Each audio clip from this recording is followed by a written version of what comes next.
가정은 사회를 이루는 기본 단위입니다. 그리고 하나님께서 직접 만드신 기관입니다. 그만큼 중요하다는 의미가 아니겠습니까?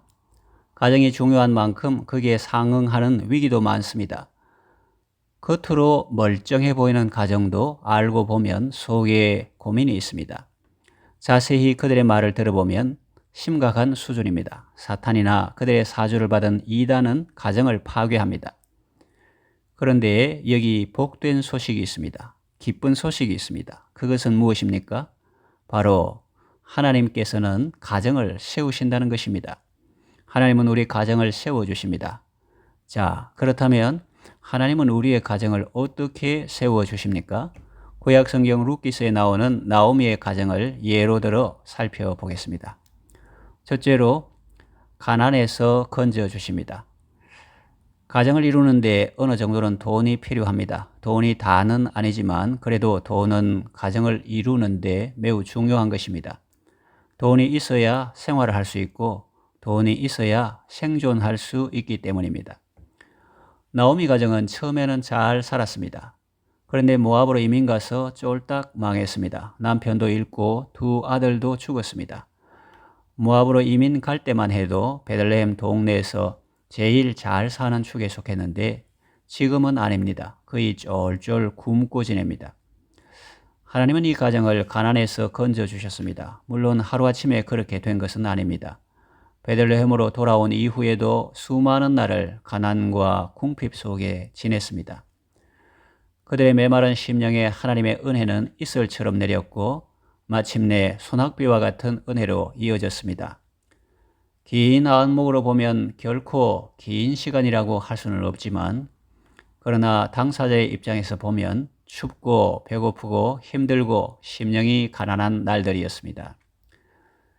그래도 그들에게는 소망이 있었습니다. 왜냐하면 고향으로 돌아왔기 때문입니다.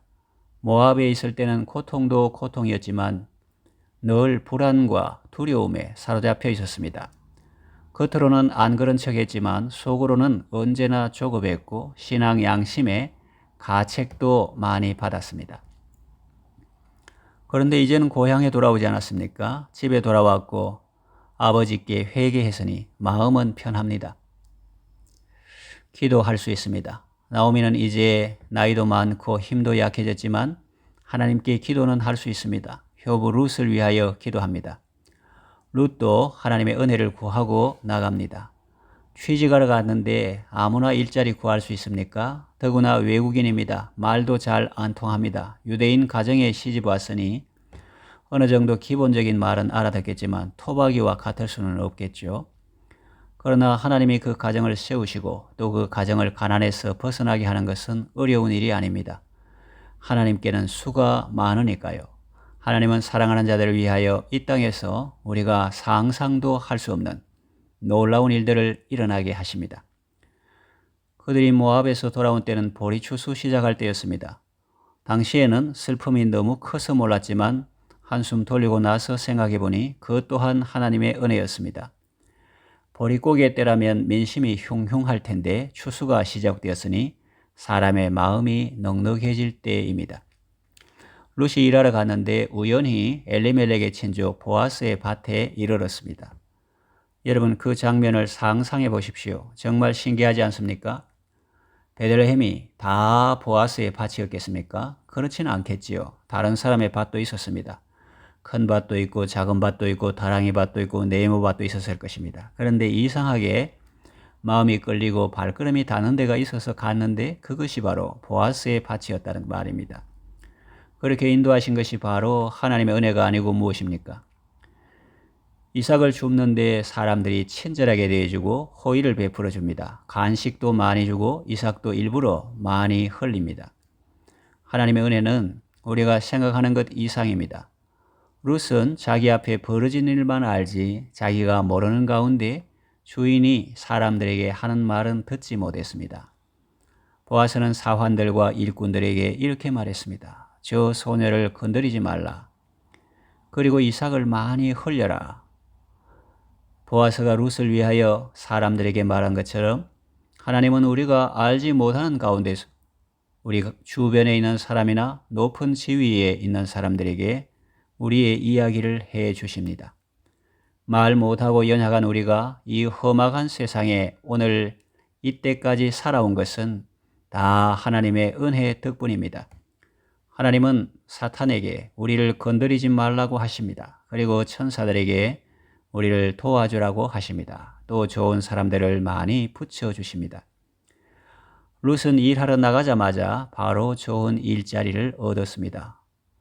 일용직 노동자가 아니라 장기 근로 계약까지 맺게 되었습니다. 그것도 자기가 억지로 따낸 것이 아니라 사척에서 요구함으로 그렇게 된 것입니다.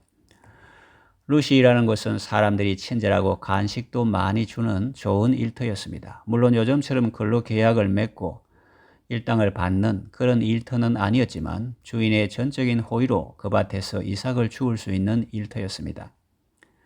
그러나 그것도 당시 나오미 가정에서는 큰 수입이었습니다. 주님이 사랑하시는 여러분, 지금 어떤 형편 가운데 있습니까? 하루하루 먹을 것을 걱정해야 하는 그런 궁핍함 가운데 있습니까? 특별히 과거의 풍족한 가운데 살았다면 지금의 가난과 궁핍은 더 마음을 아프게 할 것입니다. 그러나 여러분에게는 소망이 있습니다. 이제 여러분이 거하고 있는 땅은 모압이 아니라 유다 베들레헴이기 때문입니다. 우상 숭배지가 아니라 예배가 있고 찬송이 있고 생명의 떡이 있는 곳입니다. 하나님은 예수님을 통해서 우리를 가난과 궁핍에서 벗어나게 하십니다. 눈물나게 가난하고 궁핍할 때도 있지만 하나님은 예수님을 통해서 우리에게 은혜를 베푸시고 살아가게 하십니다. 날마다 예수님의 은혜가 우리의 마음을 기쁘게 하고 우리의 마음을 푸근하게 해줍니다. 룻은 나오미에게 이렇게 말했을 것입니다. 어머니, 그분 너무 좋은 분이어요. 너무나 친절하고 예의도 발라요. 보잘것없는 나를 존중해 주시고 결코 무례하게 굴지 않아요. 그리고 나에게만 아니라 일꾼들이나 사환들에게도 그래요. 지금 여러분의 상황이 베들레헴으로 돌아온 나오미와 같습니까? 마라라는 이름이 어울릴 정도로 고달픈 삶을 살고 있다고 할지라도 절대 낙심하지 마세요. 사랑의 하나님이 당신을 이끌어 주시고 예수님의 밭에서 먹고 마시게 하실 것입니다. 가난하십니까? 궁핍하십니까? 살 길이 막막하십니까? 걱정하지 마세요. 원망하지 마세요. 두려워하지 마세요. 기도하세요. 하나님이 여러분을 가난에서 건져주시고 궁핍에서 건져주실 것입니다. 무디는 어린 시절 궁핍에서 건져주시는 하나님의 은혜를 경험했습니다. 걷는 방에서 어머니가 자녀들을 먹여달라고 밤새 눈물로 기도하는 소리를 들었는데 이튿날 아침 하나님께서 이웃 사람을 통해서 양식을 공급해 주시는 것을 보았습니다. 그 하나님은 지금도 살아계시며 역사하십니다. 여러분도 예수님을 통해서 가난에서 건짐 받으시기를 바랍니다. 둘째로 우울에서 건져주십니다. 가난한 것은 참 불편합니다. 그리고 사람을 불행하게 만듭니다. 물론 가난은 좀 불편할 뿐이지 불행한 것은 아니라고 말하는 사람도 있습니다만은 대부분의 사람들은 가난을 불행하게 생각하고 또 결과적으로 불행해지는 경우가 많습니다. 그런데 물질보다 더 중요한 것이 사람의 몸입니다. 사람의 생명과 건강입니다. 가족들이 살아가는데 건강이 중요합니다. 가족 중에 한 사람이라도 아프면 온 가족이 그 아픔을 함께 해야 합니다. 만일 여러분 가족 중에 한 사람이 이런 말 한다 생각해 봅시다. 나는 더 이상 살고 싶지 않다. 그러면 얼마나 심각한 일입니까? 우울증은 무서운 것입니다. 성경에 이런 말씀이 있습니다. 잠언 18장 14절 사람의 심령은 그의 병을 능히 이기려니와 심령이 상하면 그것을 누가 일으키겠느냐. 요즘 들어 겉모습은 멀쩡한데 속은 안 그런 사람이 많습니다. 팍팍한 세상을 살아오느라 사람들의 마음은 많이 지쳤고 정신은 많이 조각났습니다. 갑자기 큰 슬픔을 당하거나 자기가 의도한 대로 잘 되지 않을 때 사람들은 좌절감을 느낍니다. 우울해집니다. 그래서 스스로 목숨을 끊는 사람도 있습니다. 우리나라의 연예인이나 영화 배우를 비롯한 많은 사람이 우울증에 시달리고 있습니다. 사람들은 정도의 차이는 있을지라도 다 우울 증세가 있습니다. 나오미의 경우는 더욱 그러했을 것입니다. 처음부터 가난했던 사람이 좀 더 가난해진 것이 아닙니다. 처음에는 풍족했던 사람이 이웃 나라로 이민 갔는데 잘 되는 것이 하나도 없습니다.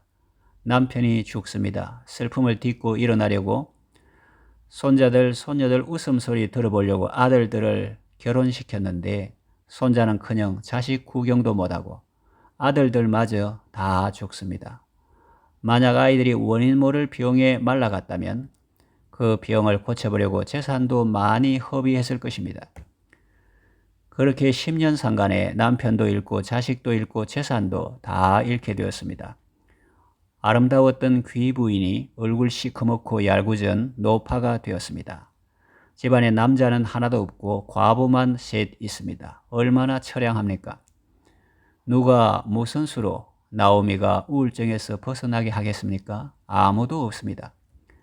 그러나 하나님은 나오미를 구원하실 수 있습니다. 우울증에서 건져내실 수 있습니다. 우리가 룻기서 1장을 보고 또 4장을 보면 회색 인생이 녹색 인생으로 바뀐 것을 알 수 있습니다.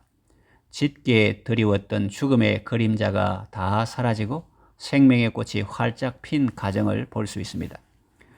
하나님께서 나오미에게 좋은 며느리를 붙여주셨습니다. 룻의 입장에서 나오미 가정을 보면 기대할 것이 하나도 없어 보이지만 하나님께서 룻에게 믿음을 주셔서 나오미와 함께하게 하셨습니다. 그 며느리를 통해서 나오미는 지지와 격려를 받습니다. 공경받습니다. 나오미는 며느리들에게 이렇게 말했습니다. 나는 너희로 인하여 더욱 마음이 아프도다. 하나님은 룻을 통해서 나오미에게 기쁨을 주시고 위로를 주셨습니다. 룻의 사랑과 섬김은 나오미를 기도의 자리로 이끌었습니다. 젊은 며느리 룻을 밭으로 내보내고 나오미가 집에서 한 일은 오직 기도였을 것입니다. 다른 사람을 사랑하고 위하여 기도하며 섬기는 동안 나오미는 자기도 모르는 사이에 회복되어 갔습니다. 다른 사람을 살리려고 하다가 자기가 살게 된 것이지요. 며느리의 앞날을 위해 기도하다가 자신이 복을 받게 되었습니다. 마라의 슬픔이 조금씩 사라져가고 나오미의 기쁨이 점차 회복되었습니다.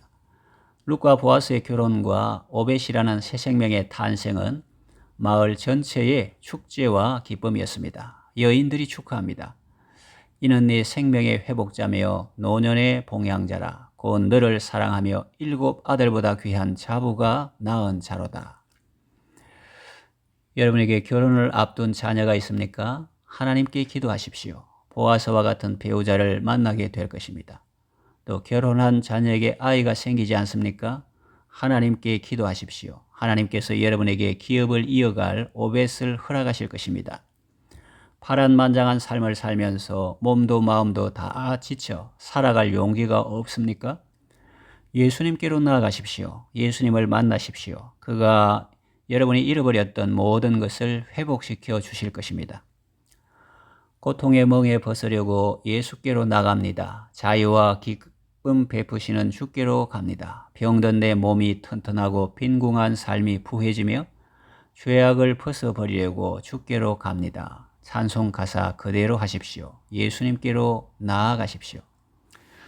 슬픈 마음 있는 사람 예수 이름 믿으면 영원토록 변함없는 기쁜 마음 주십니다. 예수의 이름은 세상의 소망이요 예수의 이름은 천국의 기쁨입니다. 예수님을 만나면 우울증이 끝납니다. 여리고에 살던 세리장이요 부자였던 삭개오도 우울증 환자였습니다. 보는 사람마다 다 고개를 흔들고 싫어하니 그를 만도하죠. 그러나 예수님을 만나고 그는 우울증에서 벗어나게 되었습니다. 또 수가성에 살던 여인은 참 파란만장한 삶을 살았습니다. 기구한 삶을 살았습니다.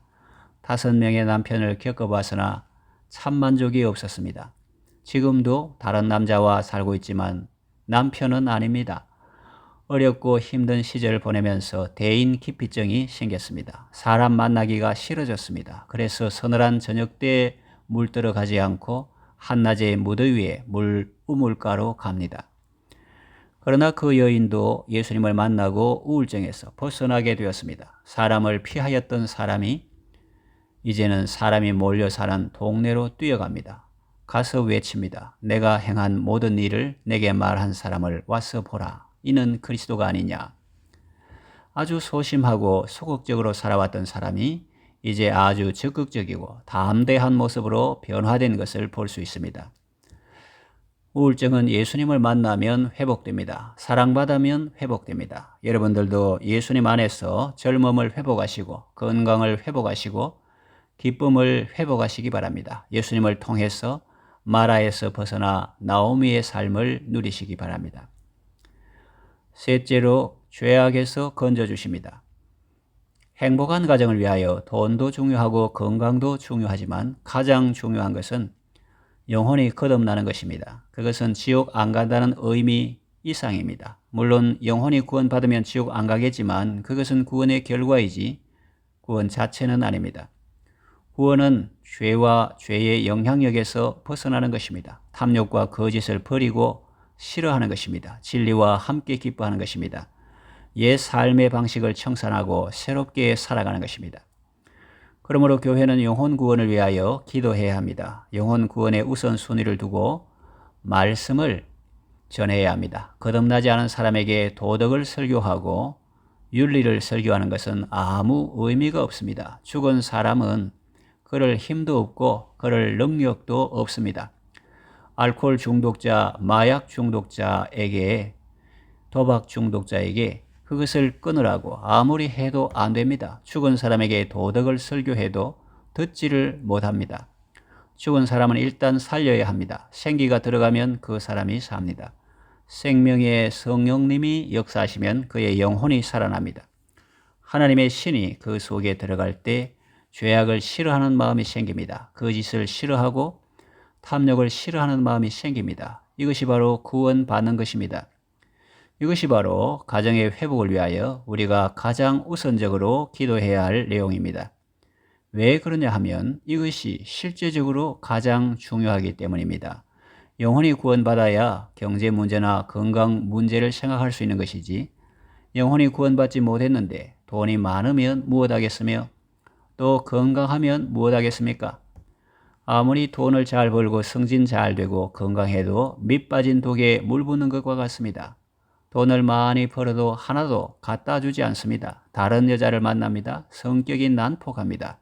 계급이 높아지고 직위가 높아지면 좋을 것 같아도 집에 오면 오히려 폭군입니다. 건강하면 못된 짓 하며 돌아다닙니다. 밑 빠진 독은 물을 담을 수 없습니다. 깨진 영혼은 도덕을 행할 수 없습니다. 윤리적인 삶을 살 능력이 없습니다. 흉내는 낼 수 있을지 몰라도 육신에 있는 자들은 하나님을 기쁘시게 할 수 없습니다. 구원받은 성도의 삶은 하나님의 성령으로 살아가는 삶입니다. 룻기 마지막 부분을 보면 생명과 기쁨이 충만한 것을 볼 수 있습니다. 새 생명이 탄생하고 이웃 사람들이 축복하고 메시아의 족보가 나옵니다. 슬픔의 가정이 변하여 기쁨의 가정이 되었습니다. 마라의 삶이 변하여 나오미의 삶이 되었습니다. 여러분들도 예수님의 이름으로 구원받고 건강하고 복된 삶을 사시기를 바랍니다. 이제 말씀을 정리하며 맺으려고 합니다. 시편 127편 1절 말씀처럼 여호와께서 집을 세웁니다. 하나님께서 가정을 세워주십니다. 하나님께서 여러분을 가난에서 건져주십니다. 우울에서 건져주십니다. 죄악에서 건져주십니다. 하나님이 세워주시는 은혜가 여러분과 여러분의 가정에 있기를 바랍니다. 하나님의 은혜로 구원받으시고 건강하고 복된 삶을 사시기를 바랍니다.